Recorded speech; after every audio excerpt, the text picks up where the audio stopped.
Hello there everyone, welcome back to another Rock Your Journal.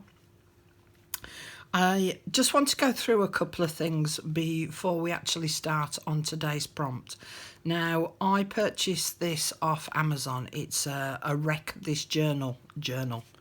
And this is the one that I said, there are other versions of it, but this is the one that I said that the teens are kind of working on. There's a couple of adults have done it, but there are a lot of teens who are doing this. And I wanted to do an adult version of it. So, bury the journal for a week. Now, I have to say, I'm in my 50s. I don't want to bury my journal. You know, so it comes with all sorts of different prompts. Pick up the journal without using your hands. Yeah, I'm not doing that either. Pick up some dead leaves and stick them here. That's the kind of thing that I could get away with. Bring this journal into the shower with you. No, that's not happening either. So that's why I wanted to do an adult version. Rub here with dirt. No. No, not doing that. But I did like the idea of having a series of prompts to do activities. Now, I have said this before, but I just want to do it as a bit of a reminder. This is not a journal. This is not a journal where I'm going to say the prompt for this week is add a pocket and some tags, add an envelope. As a flip, you know, it's not that kind of thing. It's an activity prompt.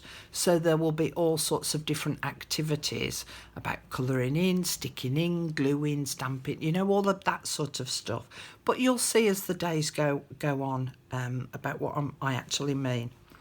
Now, if you want to do this as a gift, because one lady I know happened to mention that she could do this as a gift, one of the things that you could actually do is where I'm putting my prompts here on the inside covers, is you could actually stick them to each of the pages, and then you could send that off to a friend who you know would enjoy doing these kind of prompts, and then you can leave it up to them then how they then decorate the journal as they're going through each of these prompts.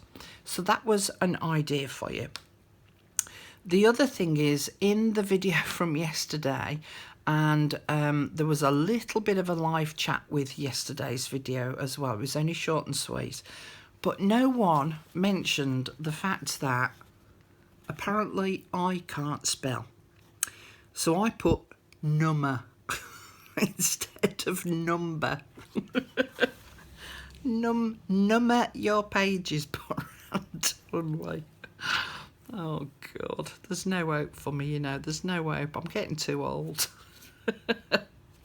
Anyhow, after I'd finished the video, edited it, uploaded it, set it all to go, I suddenly thought about an idea that I could actually use in my journal. I came across something as I was having a bit of a tidy up afterwards, and I thought, oh, Carol, now there's an idea. I'd forgotten that I'd got this date stamp. So what I went and did that evening was I date stamped all the days of February onto a separate piece of card and then cut them all out. So I had quite good fun just doing that. It was a bit of a mindless activity. I was able to watch a film as I did it, and then I glued in all my different dates on random pages in all sorts of different little places, round the edges, you know, not in the middle or anything, but round the edges. So as you can see, here and here, this one's going to be a double page spread, here and here. So I did them vertically, I did them horizontally. This one for me is going to be another double page spread, as is this one.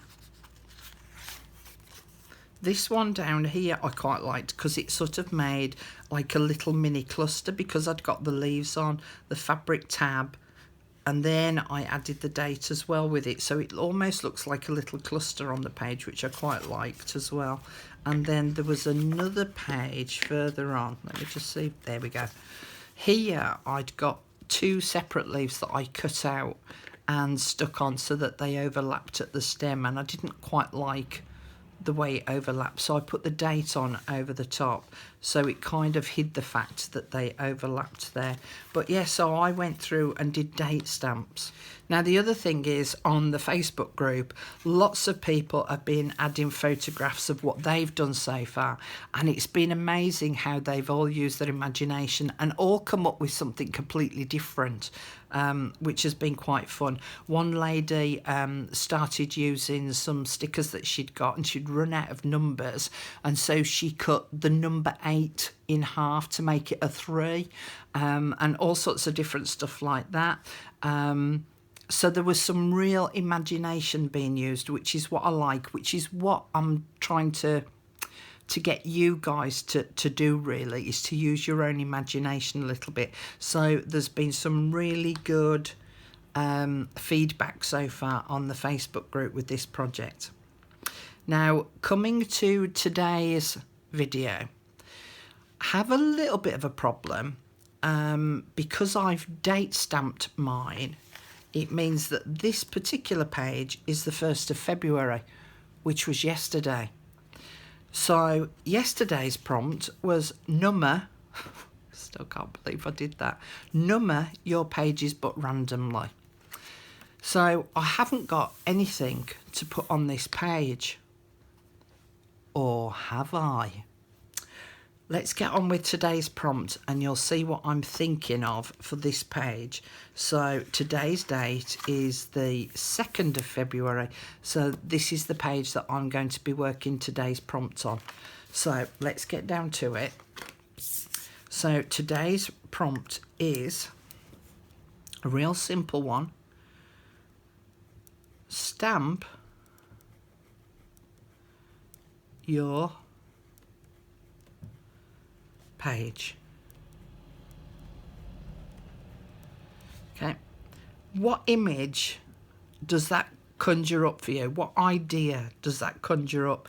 Just whilst I'm drawing my little screws on the end of my little tab here, because everyone will start to get all sorts of little different ideas, and then I can stick this into my book later once I've altered my number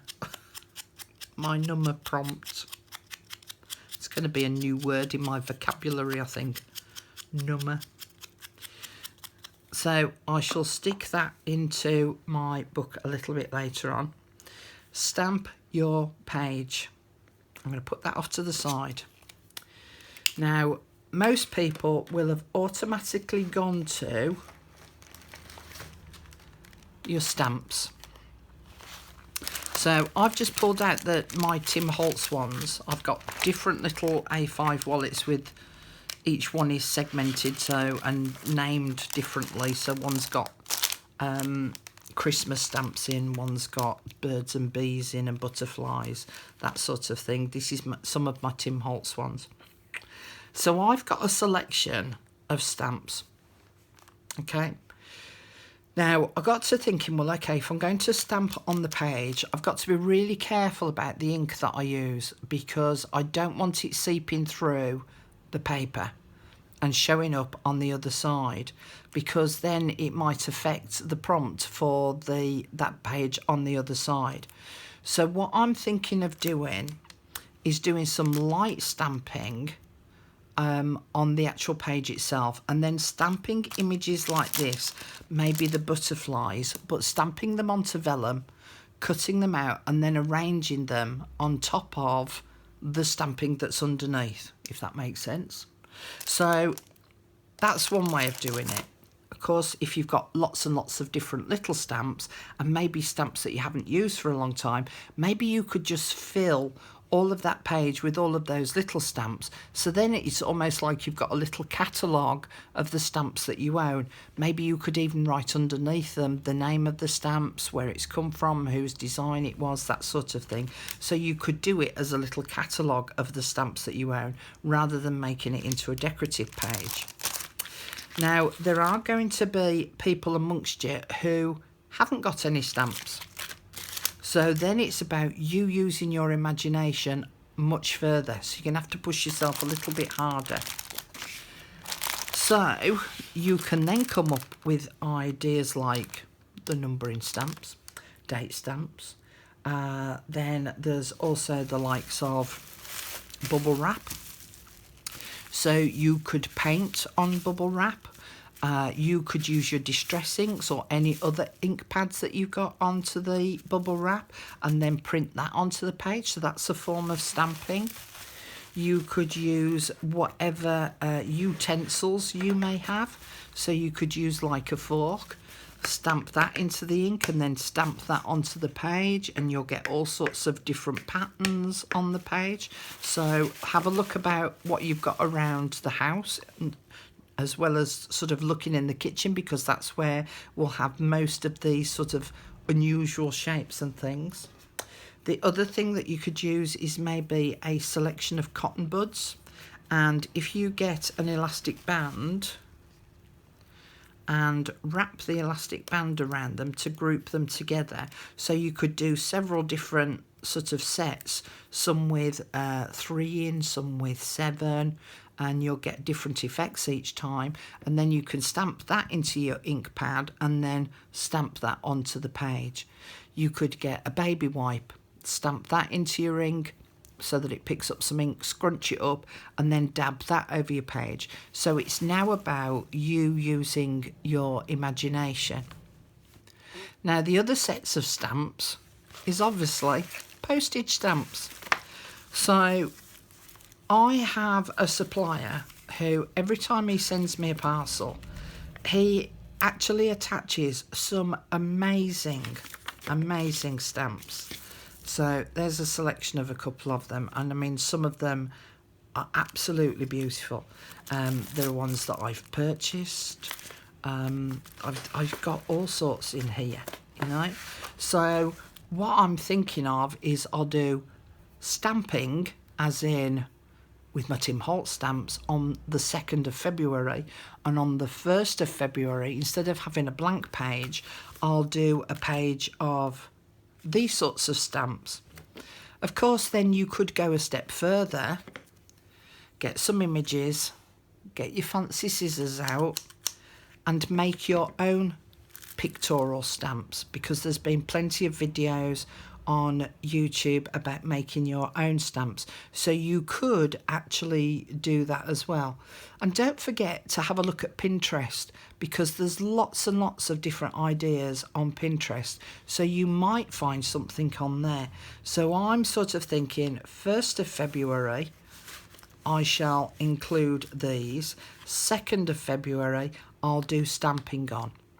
Now you don't have to do that on the 1st of February. You could actually leave that as a blank page, because there might be something further down the line as I come up with more ideas for you and more prompts. There might be something that you think, actually I'd like to do 2 versions of that, and I've got that blank page on the 1st of February still, so I could utilise that for that idea, and then the actual date one, do it on that particular day. So it's entirely up to you, but that's what I'm going to be doing with mine. Don't just look at the ideas that I'm giving to you. Have a think outside of the box for yourself as well, and see if there are other things that you can come up with. This is about you just getting some playtime, having a little bit of you time, just doing something without really thinking about it, and just having a little bit of fun to de-stress and relax. So I'll come back again tomorrow with the next prompt, and I'll show you what I actually did with my pages. So I hope you have fun, and I'll see you all again tomorrow. Bye for now.